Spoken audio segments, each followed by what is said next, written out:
Bom dia, moçada! Aqui quem vos fala é o professor Eugênio Bastos, canal Geogênio, a serviço do aluno que gosta de estudar e quer passar em concurso. Moçada, vamos fortalecer o canal, vamos dar aquele like, vamos se inscrever no canal, compartilhar a aula e também acionar o sininho. Valeu, moçada! Ajude o professor Eugênio Bastos a fortalecer o seu canal, dando oportunidade a outros alunos para que possam se preparar para os concursos que venham fazer ao longo de 2021. Valeu, moçada!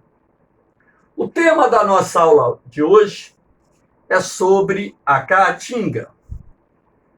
Eu já dei uma aula sobre a floresta amazônica, sobre a Mata Atlântica, sobre o Cerrado, e hoje falaremos sobre um dos mais importantes biomas existentes no território brasileiro, a caatinga.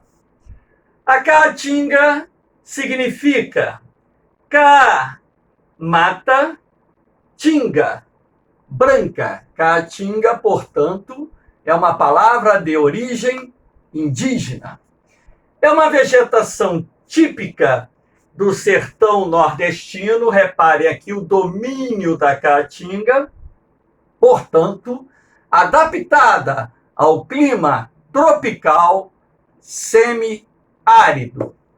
A caatinga ocupa uma área de aproximadamente 730.850 quilômetros quadrados, o que equivale a um pouquinho menos de 9% da superfície territorial brasileira. Porém, como eu disse, é um dos mais valiosos biomas existentes no Brasil. Vamos ver agora as suas principais características. Reparem aqui a imagem da caatinga. Esta imagem foi obtida durante a estação seca, quando então podemos observar que os arbustos estão quase totalmente desfolhados. Moçada, a caatinga é uma vegetação do tipo xerófila ou xerófita. Xero significa seca, fila, amiga.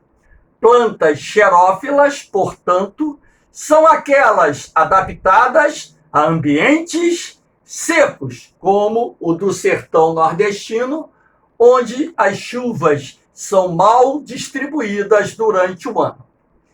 Os arbustos da caatinga possuem galhos retorcidos, raízes superficiais. As raízes da caatinga, dos arbustos da caatinga, não se projetam muito no solo. Por quê? Os solos do sertão nordestino são predominantemente rasos e pedregosos. Portanto, as raízes se espalham horizontalmente, sendo possível você encontrar o final de uma raiz a mais de 8 metros de distância do tronco de um desses arbustos.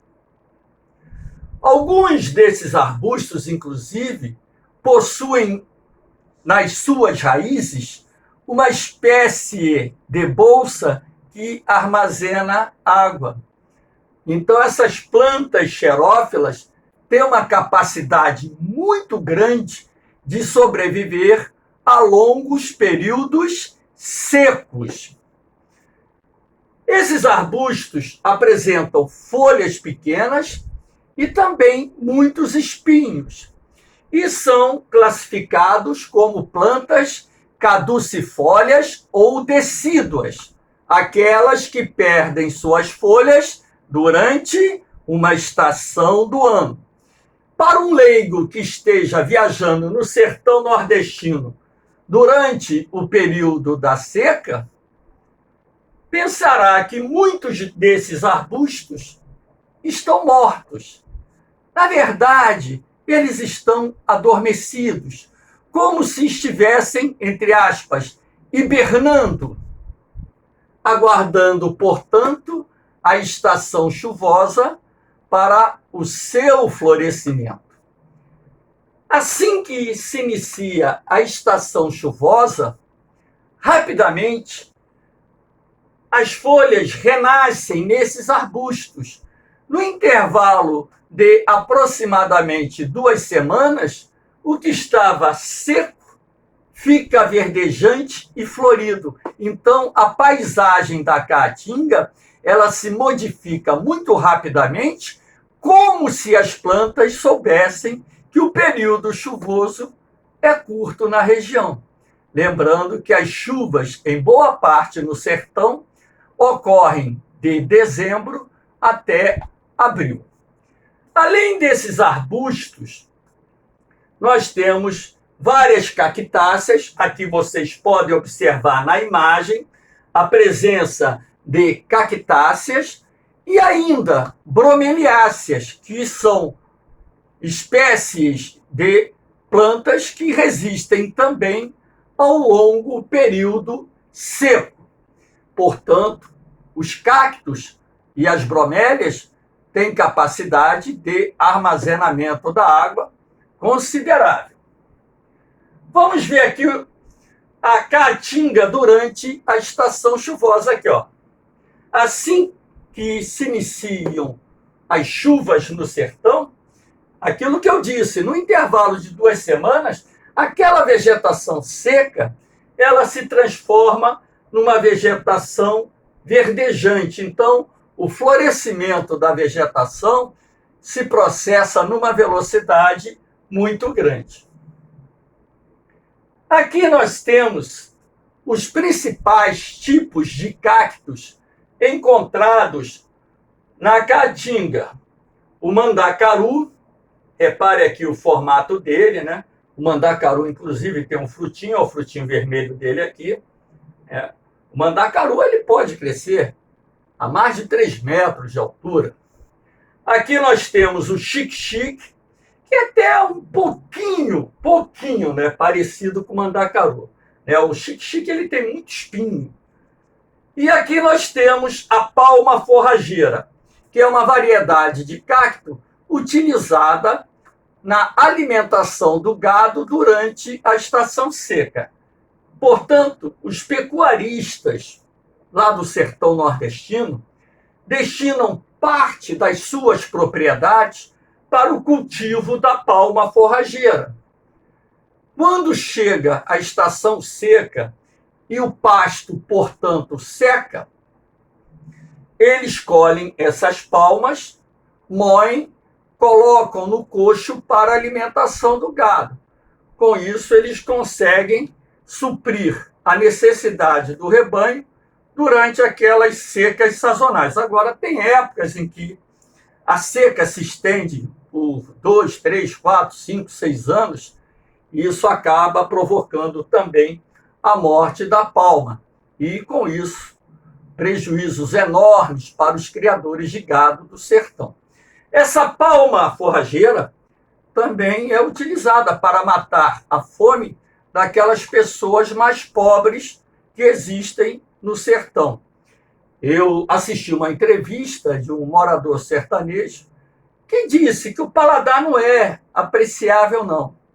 É amargo, mas como é um alimento rico em proteína, para matar a fome, naqueles períodos críticos, eles cozinham a palma e comem a palma com a farinha de mandioca.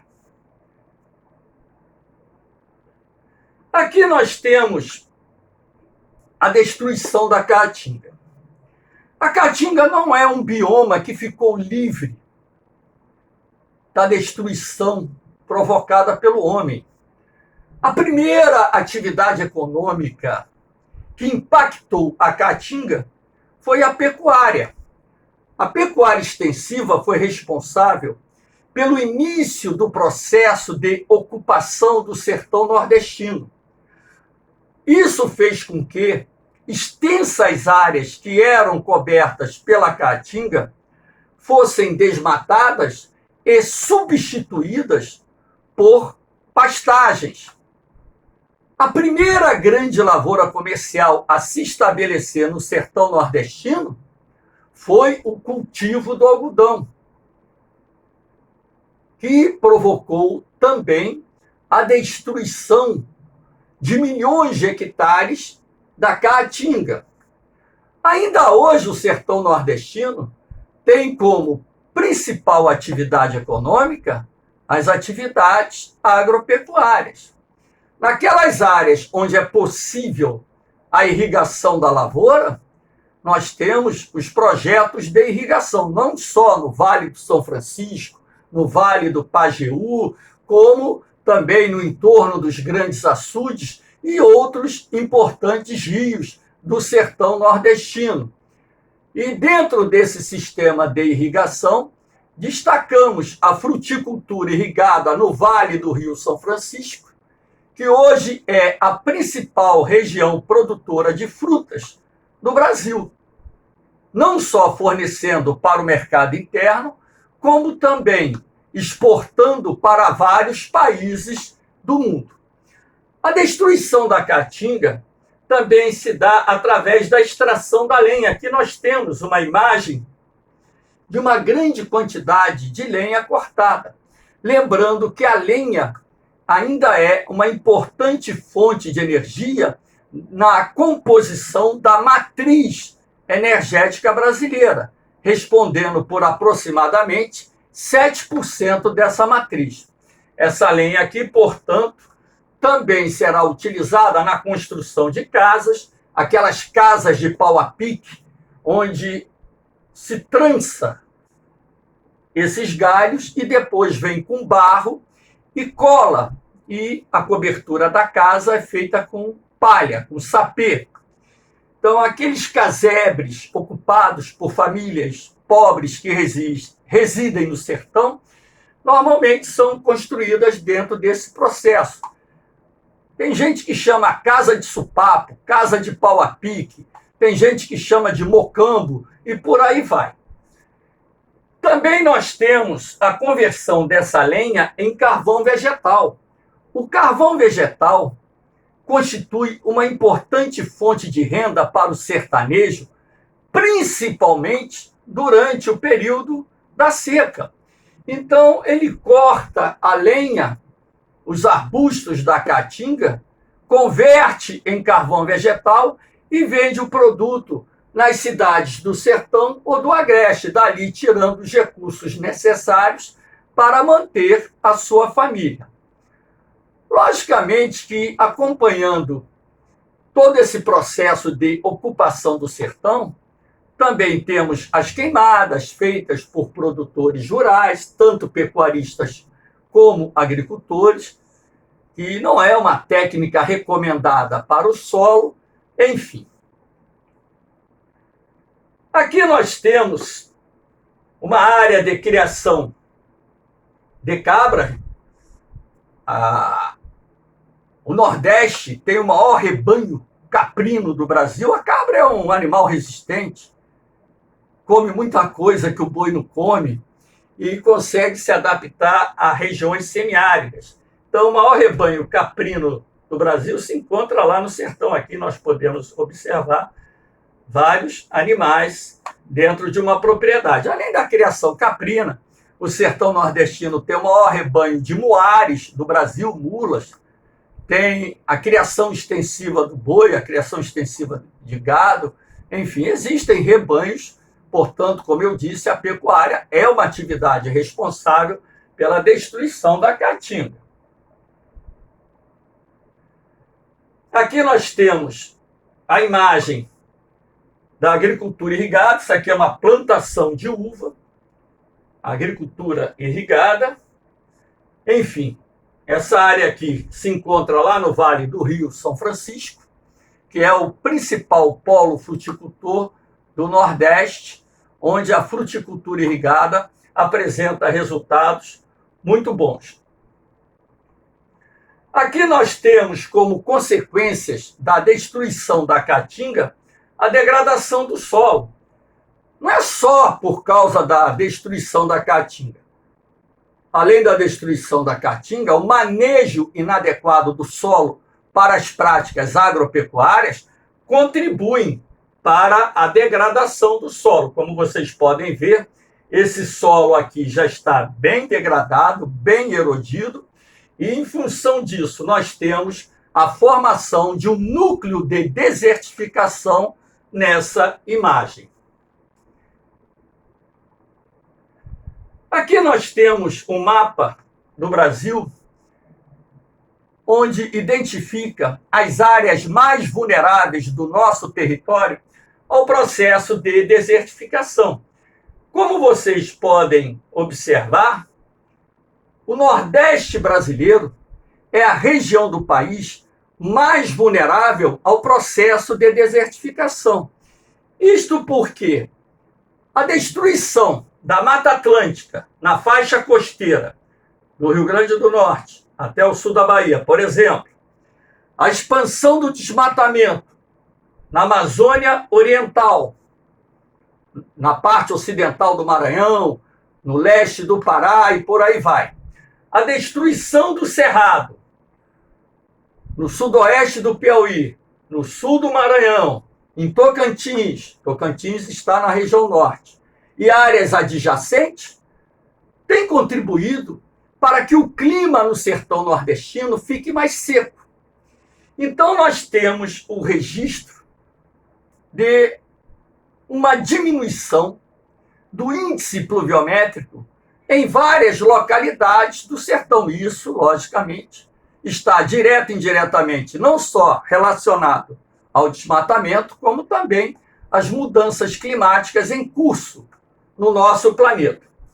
Somando-se a esse processo, nós temos a degradação do solo, que resulta do manejo inadequado do solo para práticas agropecuárias. Esses fatores combinados respondem o porquê da região Nordeste apresentar a concentração dos núcleos de desertificação em andamento no nosso país.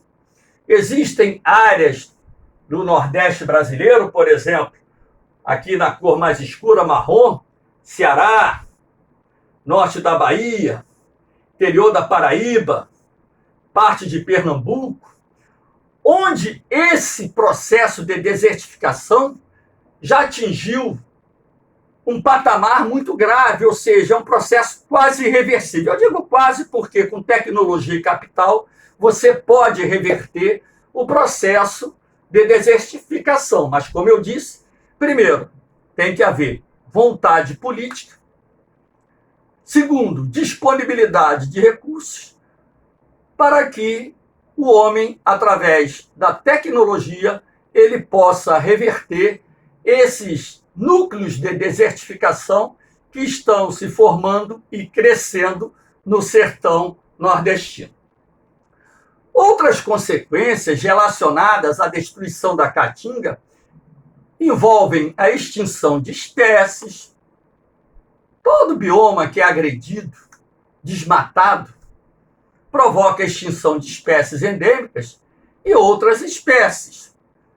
Além disso, você tem o assoreamento dos rios. Basta lembrar que lá no sertão nordestino nós temos o predomínio de rios intermitentes, rios temporários, que secam durante o período da seca, e em razão da falta de uma cobertura vegetal resultante da destruição da caatinga, durante aquele período de chuva, quando tem temporais, chuvas muito fortes, o escoamento superficial da água da chuva leva para os leitos dos rios os sedimentos, areia, terra, cascalho, seixos, enfim, que é uma outra consequência vinculada à destruição da caatinga.